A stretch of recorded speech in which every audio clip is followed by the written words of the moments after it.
Good morning, good day, or good evening, wherever you are. Magic has over 2,000 legendary creatures that are eligible to be your commander, and I looked at every single one. In this series, I talk about the ones that, in my opinion, are the most interesting ones. We've already talked about every monocolor, but double the color means twice the fun.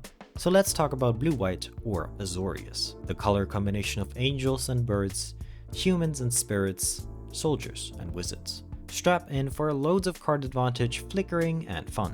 Whether you are listening to this while eating your breakfast cereal, cleaning your room, or while sleeving your newest commander deck, sit back, relax, and enjoy.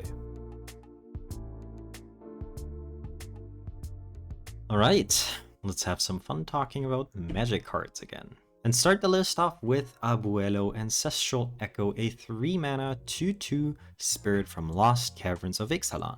Abuelo is pretty fly for a white guy because he has flying and Ward 2.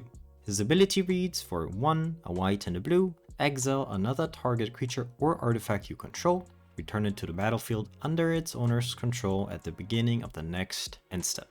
So right from the get-go, I think this is kind of the essential blue-white commander. Blue-white is very often about blink, just like black is about reanimating, for example. And this one is super open. What I love about Abuelo, besides him being only 3 mana, is his activated ability targets creatures and artifacts you control. So you could theoretically manifest a big artifact from the top of your library and then blink it. There you have an artifact. If that artifact has an ETB, that's all the better. So let's say you have a Portal to Phyrexia, you can blink it again and again to get rid of all your opponent's creatures. Next on the list, we're going up to 5 mana with Ayesha Tanaka Armorer. For 3, a white and a blue, you get a 2/4 Human Artificer. Whenever Ayesha attacks, you get to look at the top 4 cards of your library. You may put any number of artifact cards with mana value less than or equal to Ayesha's power from among them onto the battlefield tapped, and the rest you put on the bottom of your library in a random order. But it gets better because Ayesha cannot be blocked as long as defending player controls 3 or more artifacts. The simplest way to build Ayesha is of course your average Voltron deck, including all the good enchantments. Maybe you already have Sigarda's 8 out. You attack, you put those artifacts onto the battlefield, immediately equip them to Ayesha, and the game ends very quickly. But what I like about Ayesha is you don't have to go Voltron. You could, for example, just grab value artifacts, like let's say an Ichor Wellspring. And there's cards like a Crone Horse that is an artifact that you can give to your opponents to make them have more artifacts. Of course, most players are going to have 1 or 2 artifacts anyways. And I've often said it, commanders that have more than just one way to build them, I tend to have an easier time buying into, because I know if I don't like the first thing I did, maybe I'll just try a different thing. Let's go back to blinking with Brago King Eternal, a 4 mana 2/4 spirit. Brago has flying, and whenever Brago deals combat damage to a player, you get to exile any number of target non-land permanents you control, then return those cards to the battlefield under their owner's control. This one is also a super open blink commander, but it is so incredibly strong, it's hard to argue if you just want to go for blink to go for anyone besides Brago. Since he has flying, in most commander games, you will almost always have someone to hit, especially if you combine it with any sort of removal to get rid of maybe the one reach, the one flying blocker a player has. And since Brago wants to hit, you can also play it as kind of a Voltron-y commander. But really, this, in my opinion, is the essential blinking commander in blue-white, because you can just exile 20, 30 things in the late game and win the game off of one hit with Brago. All the way from Theros comes Daxos of Meletis, a 3 mana 2/2 human soldier. Daxos cannot be blocked by creatures with power 3 or greater, and whenever Daxos deals combat damage to a player, you get to exile the top card of that player's library. First, you gain life equal to that card's mana value. And until end of turn, you may cast that card, and you may spend mana, of course, as though it were mana of any color to cast that spell. A few notes. First of all, since it can't be blocked by power 3 or greater creatures, it kind of opens itself up, of course, to be a Voltron commander again. It has a nice card advantage engine built in, which is something that Voltron can struggle with. But what again makes this card so interesting for me is you can combine it with interesting and underplayed cards like Wizened Snitches, where you will always know which player is the best player to hit. Because, for example, you don't want to hit lands because you can't cast lands and you also don't get life from it. So this one sits in an intersection. It's a cheap commander that is Voltron-y. It has card advantage, but it also gains life regularly, which is definitely an interesting combination of things a commander can do. The next one is one of the most strongest blue-white commanders out there. It's Denry Klin, Editor-in-Chief, a 4-mana 2/2 Cat Advisor. Denry enters the battlefield with your choice of a +1/+1, a first strike, or a vigilance counter on it. Whenever a non-token creature you control enters the battlefield, if Denry has any counters on it, you get to put the same number and same kind of counters on that creature. When I read this card, I had to double take because for just 4 mana, this is insane. Obviously, the first thing we're thinking of is +1/+1 counters. It's super easy to get, let's say, 3 +1/+1 counter on Denry. Then every non-token creature you control will get 3 +1/+1 counters. But of course, there is tons of different counters that you can do this with. Cards that immediately come to mind is also from New Capenna, Elspeth Resplendent, which can put a flying, a first strike, a lifelink, or a vigilance counter, or a +1/+1 counter on target creature.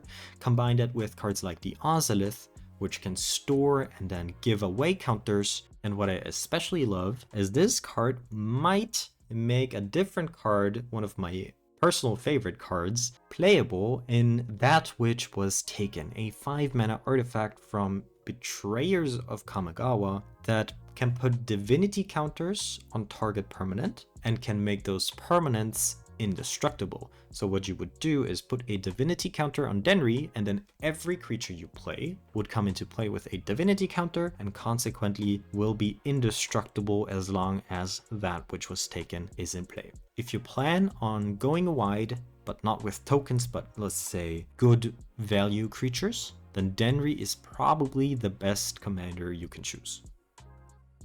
The next one is a classic, and I gotta say I love the artwork. It's Aphara, God of the Polis. For 4 mana, a 6/5 god from Theros. Of course, since it's a god, it has indestructible. But as long as your devotion to white and blue is less than 7, Aphara isn't a creature. At the beginning of each upkeep, if you had another creature enter the battlefield under your control last turn, you get to draw a card. First of all, I say this with almost every god, not being a creature does not have to be a downside. Aphara being safe from removal spells like, let's say, Swords to Plowshares is great for people who hate losing their commander. What I also like is there is different mechanics that come to mind when I think of Aphara. You can blink creatures because you don't need to cast those creatures, they just need to enter the battlefield.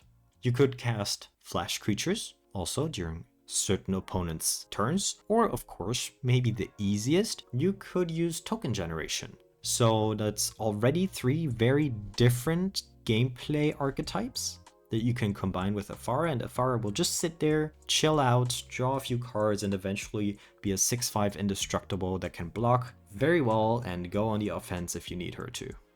Errant and Giada, like the name promises, combines 2 commanders in one, kind of. It's a 3 mana 2/3 human angel that has flash and flying. First of all, you get to look at the top card of your library at any time, and second of all, you may cast spells with flash or flying from the top of your library. So it's very, very clear that you either want to take this in a flash direction or you want to play mostly flying creatures. I'd say the easiest, of course, would be flying creatures because there's a million flying creatures and it's a nice card advantage commander for that. And what I also like about this is the first commander on this list that works really, really well with library manipulation methods like Brainstorm and Fetch Lands. It also makes me think of the Miracle mechanic, which is one of my favorite mechanics in Magic, so can't go wrong with Giada. Let's get a little weird with Genku the Future Shaper, a 4 mana 2/5 Moonfolk Wizard. that also works well with fetch lands. Because whenever another non-token permanent you control leaves the battlefield, you get to choose one that hasn't been chosen this turn. You get to create a creature token that has one of three characteristics. Either it's a 2/2 white fox with vigilance, a 1/2 blue moonfolk with flying, or a 1/1 red with lifelink. And of course, Kenku needs another ability. That's why for 5 mana you get to put a +1/+1 counter on each creature you control. I'd say the creature types of the tokens are mostly irrelevant. Rat is not in the colors of your commander because it's black. Moonfolk and Fox both, I guess, exist as tribes, but they're not really focused on their tribal synergies. So really what you're doing is blinking and getting extra value for that. And then you also have a built-in mechanic to reward you for going wide in the, of course, the +1/+1 counters you get to put on each creatures, but probably more of a flavorful commander than a super strong commander.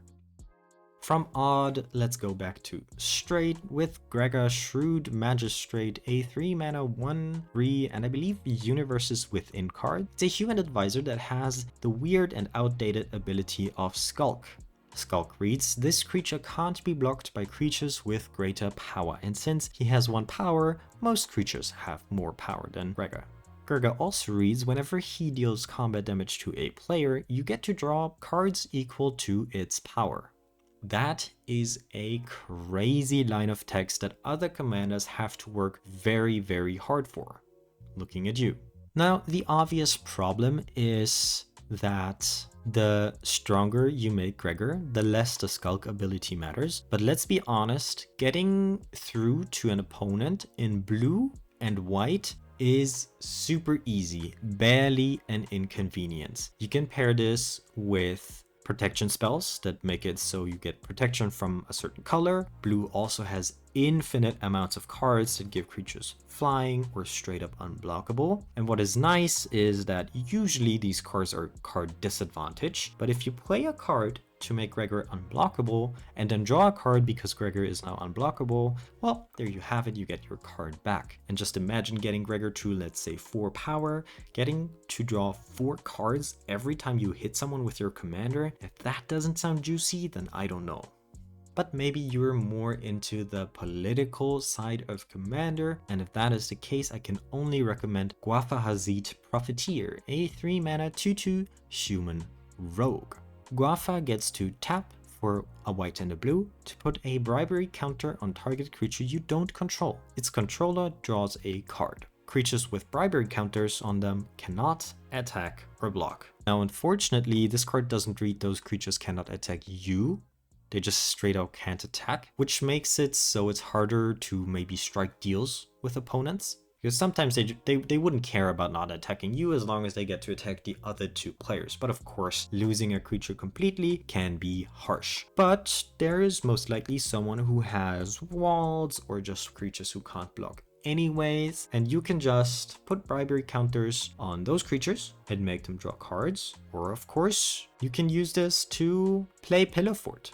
It is really annoying to lose your commander in a way that doesn't put him back into command zone, and making them not be able to block or attack because they have a bribery counter on them is definitely one of the worst feelings. So if you're afraid of Voltron, maybe Guafa can be a weapon to use against those type of decks. The next commander on the list is a 2-faced card in Heliod, the Radiant Dawn. On the front side, it is a 4 mana god that reads, when Heliod, the Radiant Dawn enters the battlefield, you get to return target enchantment card that isn't a god from your graveyard to the hand. What we care about, of course, is transforming Heliod for 3 and a Phyrexian blue mana. On the backside, Heliod the Warped Eclipse reads as follows. You may cast spells as though they had flash, and spells you cast cost 1 less to cast for each card your opponents have drawn this turn. This could be really fun with either group hug cards like Howling Mine, or let's say Vision Schemes, or it could be extremely degenerate with cards like Windfall and X spells like Prosperity. What I love about this is that it breathes new life into cards that are usually very bad, like let's say Vision Schemes, but with this specific commander. Vision Schemes for 2 mana provides you with a discount of 6, which is the best ritual you could ever imagine. So Heliod the Warped Eclipse, while it takes some effort to get to Heliod, definitely worth the payoff. Hilda of the Icecrown comes from Wilds of Eldraine, is a human warlock and a 3/4 to boot. Whenever you tap an untapped creature an opponent controls, you may pay 1. If you do, choose 1. Create a 4/4 white and blue elemental creature token, put a +1/+1 counter on each creature you control, or scry 2, then draw a card. If you enjoyed playing with Icy Manipulator back in the day, you should definitely give this card a try. It makes cards like Tempest Caller turn into real mana sinks, because of course this would trigger off of each instance of tapping something, and it is also super flexible in what the payoff for this tapping could be. You could, of course, stack your board with 4/4 blue-white elementals, which is a pretty big token, not gonna lie. Or you could just use this as card advantage and card selection at the same time. This, again, is a commander that makes you look at different cards than you usually look at, which is one of the best things a commander can do, in my opinion. The next commander, I don't really know what to do with it. At first it might read a little simple, but you'll see why soon.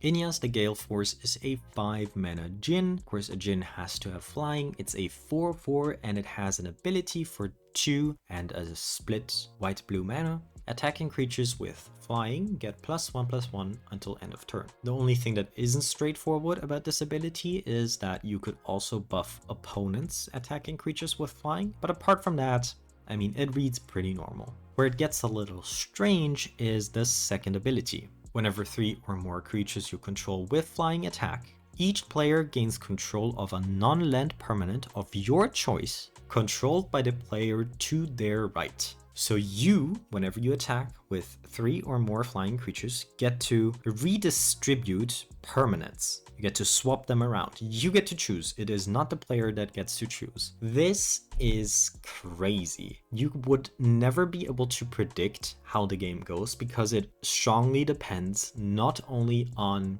the decks that are in the game, but also on who sits next to each other. So like a completely unrelated decision that is made before the game could influence the game heavily. Of course, to make this card somewhat consistent, you could use it to give away very, very bad permanents like Lich's Tomb, for example. Just remember that people will probably not want to sit next to you if you make this your main strategy. Flash has been a very consistent theme in this video, and Gem Lightfoot Sky Explorer fits right in. Gem is a 4 mana 3/3 human scout that has flying and vigilance. Also, at the beginning of your end step, if you haven't cast a spell from your hand this turn, draw a card. So if you mostly focus on instants or flash creatures, or let's say activated abilities, this commander just provides 1 card per turn. And while it certainly doesn't have the same power level as some of the other commanders on this list, this is one of those commanders that make it more about the deck that you're playing and less about this 1 card you have sitting in your command zone, which is something I can definitely appreciate from time to time. Games with commanders like this will feel more unique, in my opinion, than if you have, let's say, a combo focused commander in your command zone that does the same thing every game. Also, some people are looking for lower power level commanders, and I think Gem Lightfoot could make the cut there, or you just put him into your flash deck with a different commander, play him in the 99, and it fits right in perfectly. While this commander might have been power crept out by cards like Denry, I definitely wanted to give a shout out to the legend, Kanji Airy Keeper, a 4 mana 2/2 that has the only ability that exists in Magic, Kicker. Because when Kanji Airy Keeper comes into play, if you paid the kicker cost of 2x, you get to put X feather counters on it. Then all birds get +1/+1 for each feather counter on Kanji Airy Keeper. So NG is definitely a very narrow commander because it doesn't even care about just flying creatures, it cares about only birds. And while it doesn't provide this steady stream of counters as cards like Denry do, what Kanji can do is end games coming out of the command zone. I wanted to give this card a shout out because it can act as somewhat of a Craterhoof effect for blue-white birds, which is something that not a lot of commanders can do. And of course the mechanic that comes to mind whenever we read counters, and it's very specific counters, it is definitely also a proliferate commander, so definitely there is an audience for cards like Kanji, I believe. If Kanji made you think Bird could be an interesting tribe, but you want a stronger commander, definitely take a look at Castrol, the Wind Crested, a 4/5 bird scout with flying, of course. Whenever one or more birds you control deal combat damage to a player, choose one. You may put a bird creature card from your hand or graveyard onto the battlefield with a finality counter on it, or put a +1/+1 counter on each bird you control, or simply draw a card. Since there's 3 opponents to hit in Commander, it is possible to trigger all 3 abilities in the same turn. Of course, abilities 2 and 3 are very obviously to the eye insane abilities. Getting to draw a card whenever you hit someone is insane, and putting +1/+1 counters on a creature type like birds, where it's very easy to create lots of tokens, also very good. The first ability I was a bit skeptical about, but in case you were wondering, there are some pretty chunky birds to cheat into play with Castrol. For example, the eagles from the Lotro set, Windbrisk Raptor, or this Giga Chad of a pigeon. Taking us in a completely new direction is Kotori Pilot Prodigy, a 3-mana 2/4 Moonfolk pilot. It reads, vehicles you control have crew 2, and also at the beginning of combat on your turn, target artifact creature you control gains lifelink and vigilance until end of turn. This, of course, makes you look at every vehicle that exists, and I can tell you it works well with cards like Shorikai, Genesis Engine, Parhelion 2, or Constellate Dreadnought, which is kind of the Colossus Hammer among vehicles.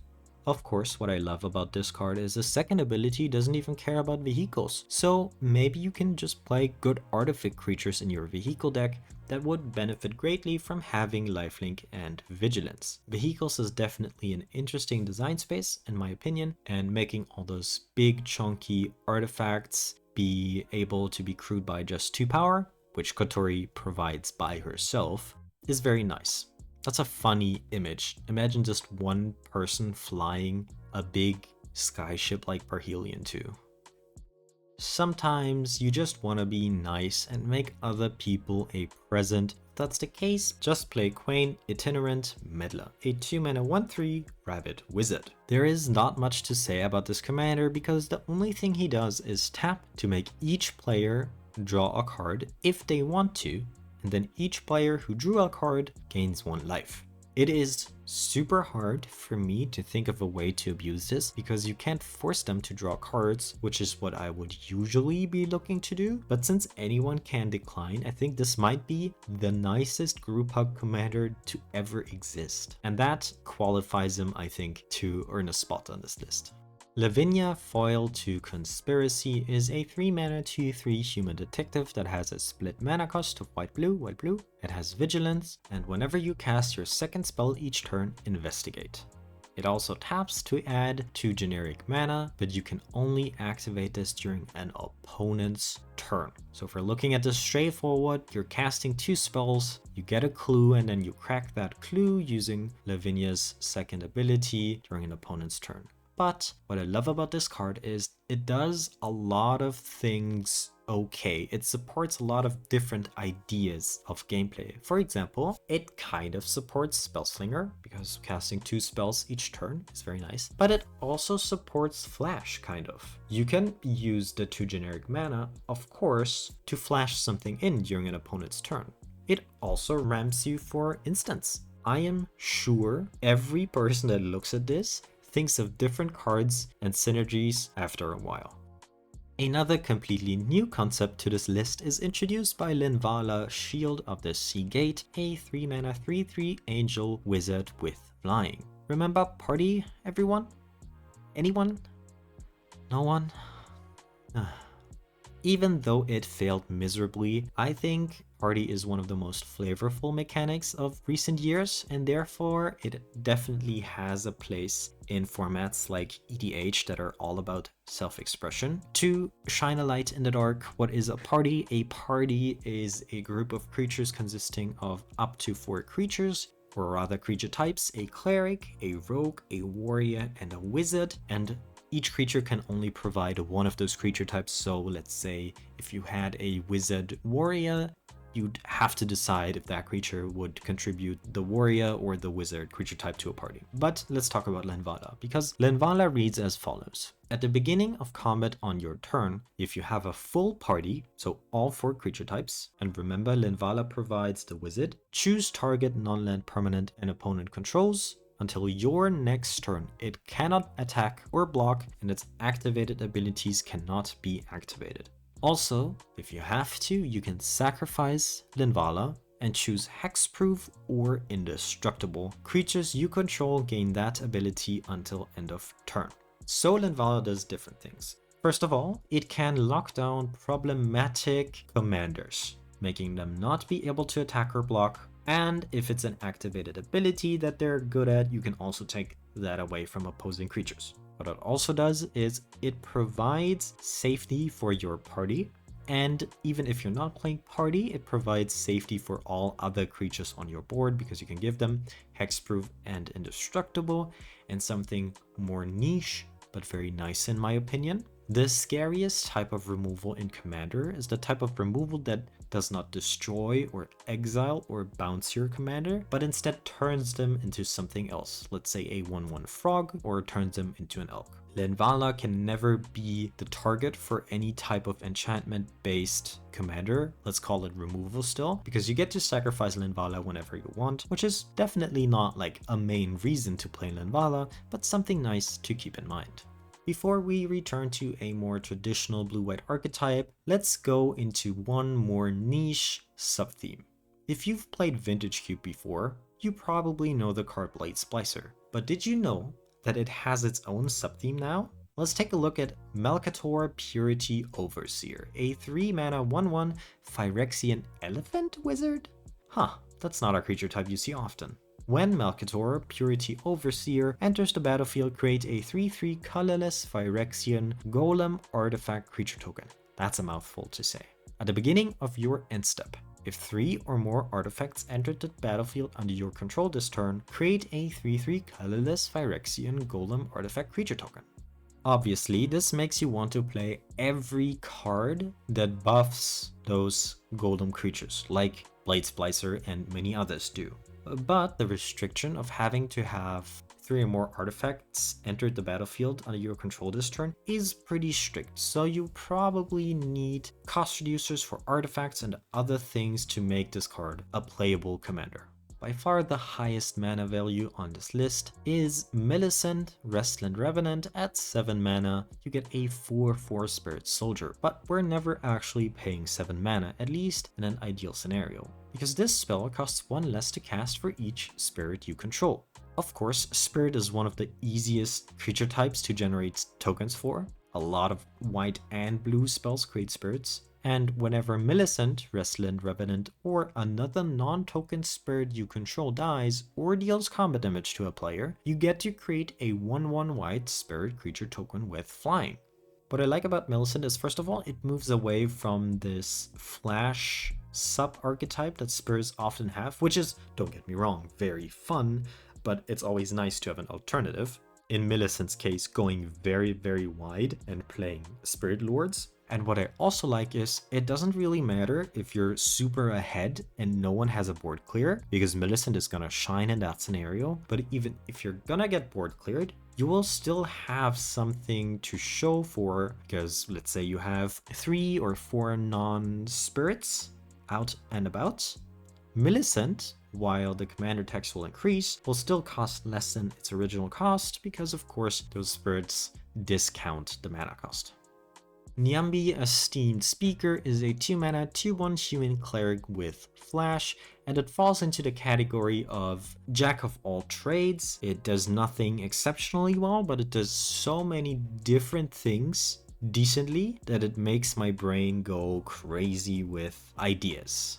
Because when Niambi, Esteemed Speaker, enters the battlefield, you may return another target creature you control to its owner's hand. If you do, you gain life equal to that creature's converted mana cost. Additionally, for 1, a white and a blue, and tapping Niambi, you get to discard a legendary card and then draw 2 cards. Just a few examples of what Niambi works with well. She works well with ETBs because you get to return a creature and play it again, but of course if you want to flicker stuff and repeat ETBs, commanders like Abuelo are probably better. She also gains life, even though she's also not the best at that. She also works well with reanimation, but is probably also not the best reanimate commander you can play in those 2 colors. But because she combines all those 3 attributes, it's probably one of the most flexible commanders. And trust me, even if this is not black and we don't have big bad demons, there is a lot of big bad blue or white legendaries out there that you would definitely benefit from reanimating. I, for one, would cheat my favorite creature card of all time, Akroma Angel of Wrath, into play, discarding her, drawing 2 cards, and then refurbishing her.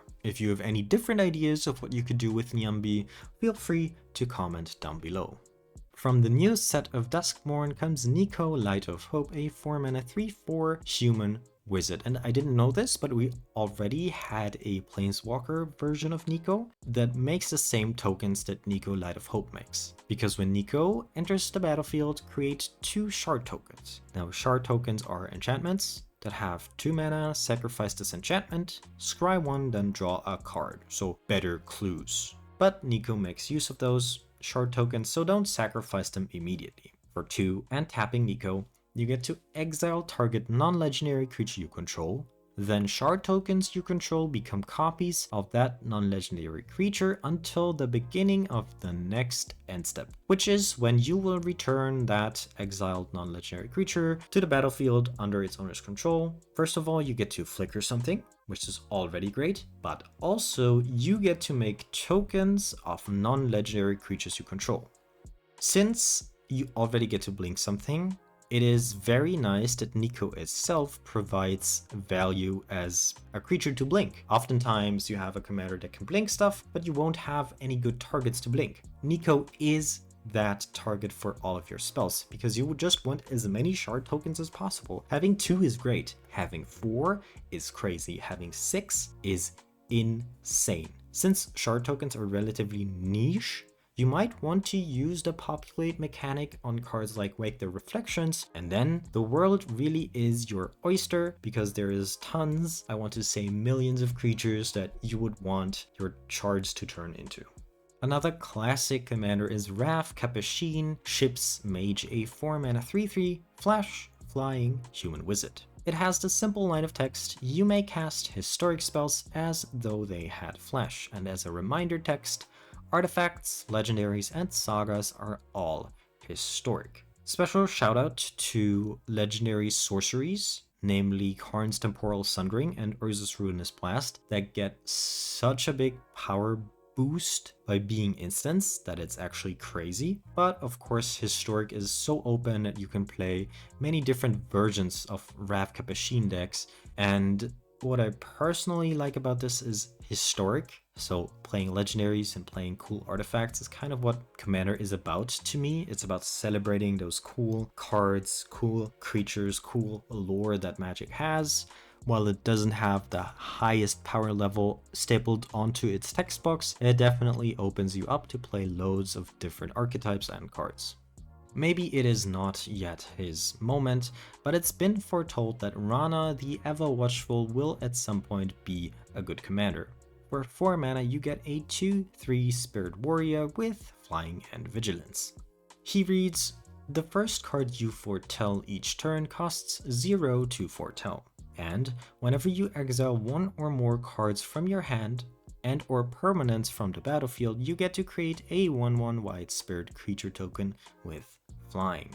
Maybe there aren't enough foretell cards right now, but remember that his second ability also triggers off of blinking. So while it is not the strongest card, if you combine the fact that you have a blink and spirit creature token commander, maybe he fits into your spirit deck somehow.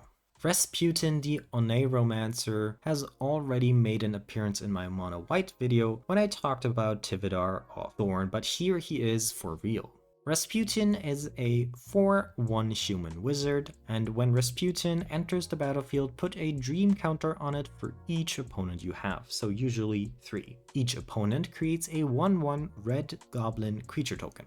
You can tap Rasputin to remove a dream counter from him and create a 2/2 white knight creature token with protection from red to block those pesky goblin tokens you just gave your opponents. But what stands out way more is removing 1 or more dream counters from Rasputin and tapping him to add that much generic mana. To me, this screams big blue-white, because ramping in those colors is very hard outside of artifacts, but in Rasputin you have a creature that you can play on 3, and then the next turn you get to remove 3 dream counters and ramp for 3 into, let's say, a 6 or even 7 drop. And for those colors, that is extremely rare. Like many other creatures in blue-white, he also is a wonderful target to blink. You can tap him, spend the extra mana to play a big spell, flicker Rasputin, he comes back, everyone gets a red goblin again, which is something you can probably also build a deck around, but I'm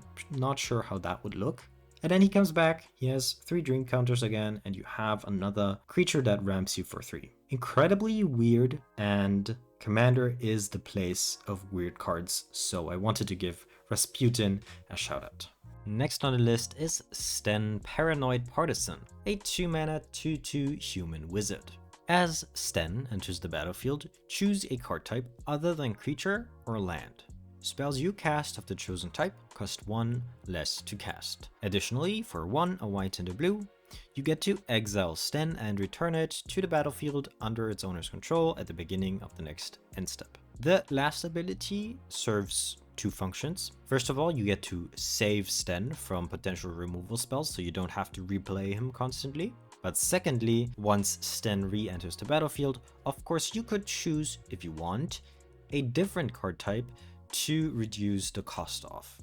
Sten is, of course, one of the most open commanders. It can serve as an additional cost reducer in your artifact decks. Blue-white are very good colors for artifact decks, but artifacts in general have lots of cost reduction built into the archetype, right? There's tons of cards that reduce the cost of your artifacts. The same kind of goes for instants and sorceries. It's nice to have the consistency, but also there is kind of an abundance, especially in blue, to reduce the cost of your instants and sorceries. If we think about other non-creature, non-land types, though, we start to see some archetypes that are in pretty dire need of cost reduction. One could be enchantments, of course, but generally enchantments are more of a green-blue or green-blue-white band kind of thing. The type that came to my mind was Planeswalkers, because Super Friends is generally a type of deck that has a very high mana curve. Planeswalkers start at 3, mostly 4 mana, and going from 2 to 4 consistently would heavily improve your curve in those types of Super Friends decks. And then again, it's always nice if your commander can kind of protect himself in case you need to. If you're an avid Modern fan, you might remember the combo deck built around Tameshi Reality Architect, a 3-mana 2/3 Moonfolk Wizard. It has 2 lines of text. First, whenever 1 or more non-creature permanents are returned to hand, draw a card. This ability triggers only once each turn. So dissecting it, first of all, it doesn't say you control or opponents controls. So it could be stuff that you return to your hand yourself. It could also mean bouncing opponent stuff, which is, I mean, maybe less of an archetype, but it's nice that you have the option. But things really come together with the second line of text. For X and a white, and returning a land you control to its owner's hand, to of course trigger the first ability, you get to return target artifact or enchantment card with mana value X or less from your graveyard to the battlefield. You can only activate this as a sorcery. 2 things I want to note about this. The modern deck I'm talking about used this ability to return Lotus Bloom to the battlefield, which usually has suspend, but of course if you just get it onto the battlefield immediately, you're trading 1 mana and returning the land you just tapped for 3 mana to combo off. Another thing that I want to note is that Moonfolk as a tribe cares a lot about returning lands to your hand. So maybe you'll find other Moonfolk that kind of trigger the ability that Tamashii has. And of course, one of my favorite cards from the Mono Blue video is Patron of the Moon, which makes it so for just 1 mana you get to put 2 lands from your hand onto the battlefield, and there's probably lots of ways to go infinite with this. For the next commander, I'm not quite sure if there's enough support there yet. It's Temet, Vizier of Naktamun, a 2 mana 2/2 human cleric. He has Embalm, which means for 5 mana you get to exile it from your graveyard and create a token that's a copy of it, except it's a white zombie human cleric with no mana cost. This ability, if you were to play him as a commander, of course doesn't really matter because usually you'd be better off putting him back into the command zone and replaying him for 4 mana and then potentially 6. What we care about is the first line of text. At the beginning of combat on your turn, target creature token you control gets +1/+1 until end of turn and cannot be blocked this turn. This commander was specifically designed with Embalm, Eternalize, and probably Amass in mind, and those mechanics really didn't get all that much support up until now. White, of course, is the color of creature tokens, but small creature tokens just don't do it for this commander. Making a 1/1 soldier into a 2/2 that's unblockable, I mean, that's just not good enough for commander. But blue has quite a few ways to create powerful, strong tokens like the newly printed Cackling Counterpart.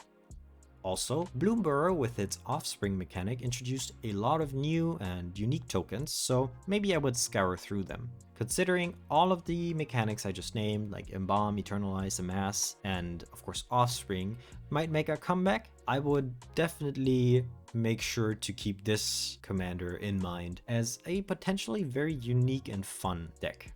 We all know Artifact is a very common blue theme, so of course Magic's greatest artificer will make an appearance in this video. In this case, it's Urza, Prince of Kroog, a 4 mana 2/3 human artificer that reads artifact creatures you control get +2/+2, which is a tempered steel buff on your commander in case you wanna go wide. Just play a bunch of affinity creatures and small tokens. That is an awesome buff to have on your commander. But the second ability, in my opinion, is a lot more interesting because for 6 generic mana, you get to create a token that's a copy of target artifact you control, except it's a 1/1 soldier creature in addition to its other types. This can go so wild because it can create tokens of non-creature artifacts, and there is some pretty good non-creature artifacts. The scenario that came to my mind, because I dream big of course, is for 6 mana creating a second Portal to Phyrexia, making it so all your opponents need to sacrifice 3 creatures again, and then you get 2 creatures every time it triggers. So I could see this going well with cards that reduce the cost of activated abilities, with potentially mana stones, or of course with the aforementioned Portal of Phyrexia and similar types of artifacts. When I first read Vega the Watcher, a 3 mana 2/2 bird spirit, I kind of dismissed it because the line of text reads quite specific. This card is from Kaldheim, it has flying, and whenever you cast a spell from anywhere other than your hand, you get to draw a card. Of course, this was printed with the mechanic of Foretell in mind, which is not a very supported mechanic because it only appeared kind of in this one set. But the more I thought about it, the more mechanics and cards came to my mind that actually work with this. And it's so many, it's probably impossible for me to list them all. Flashback works with this, of course. Foretell works with this. Casting things from your library works with this. Casting things from other people's libraries works with this. Casting things from exile works with this. Casting plotted spells works with this. Casting things from the adventure zone works with this. Rebound, disturb, suspend, retrace, cascade, all of these mechanics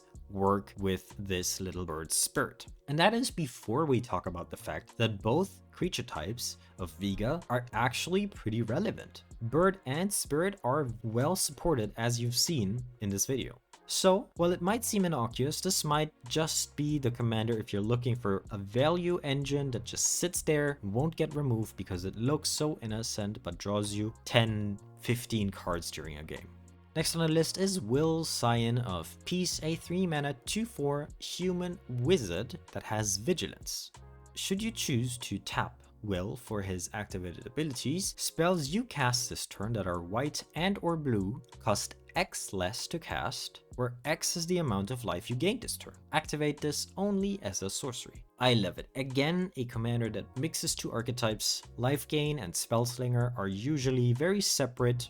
One is mostly attributed to the Soul Sisters archetype, so loads of creatures that gain life. And the other, of course, is cost reducers in blue that make it so your spells cost less and then you cast a bunch of spells. So two very essential white and blue mechanics. And since this is such an unique crossover, it makes a lot of spells that were previously pretty unplayable good or great. Revitalize becomes a better version of all the red rituals, and Chaplain's Blessing becomes like a dark ritual on steroids. Maybe this is the commander you need to play to go back to casting those Sphinx's Revelation that you cast a few years ago that were so much fun to resolve. Oh, I miss that card. From Universes Within comes Zethi, Arcane Blade Master, a 3-mana 3/3 human soldier with multi-kicker, which means it's kicker but you can pay it as many times as you choose. When Zethi, Arcane Blade Master enters, exile up to X instant cards from your graveyard, where X is the number of times Zethi was kicked. Put a kick counter on each instant you exiled. Then, whenever Zethi attacks, you get to copy each exiled card you own with a kick counter on it, and you may cast the copies. This commander looks super strong, super degenerate. Spells you could copy, like big blue spells, include Alminster's Simulacrum, Mystic Confluence, for example, is a good one. It's interesting that you still need to make sure that Zethi can attack safely by either giving it unblockable or indestructible, but cards like Loren's Escape or Shadow Rift will do just that. You can multi-kicker one of those, for example. Those are instants that you can copy when you attack. And what's also nice is, should Zethi still die to a spot removal, to a board wipe, what matters is the kick counters are on the instants, not on Zethi. That means should you replay Zethi, it will always be stronger if you pay multi-kicker even just once, because let's say you pay 4 the first time, so you exile 1 instant. Let's say you pay 2 the next time, then you have 3 instants with kick counters on them, and you get to copy each and every one of them should you manage to get an attack in with Zethi. So, what did you think about today's commanders? Was your favorite blue-white commander included? If not, let's talk about them in the comments. I'll see if I can record another video before the Christmas period, but if not, happy holidays, and always remember, be kind to yourself and others. Goodbye.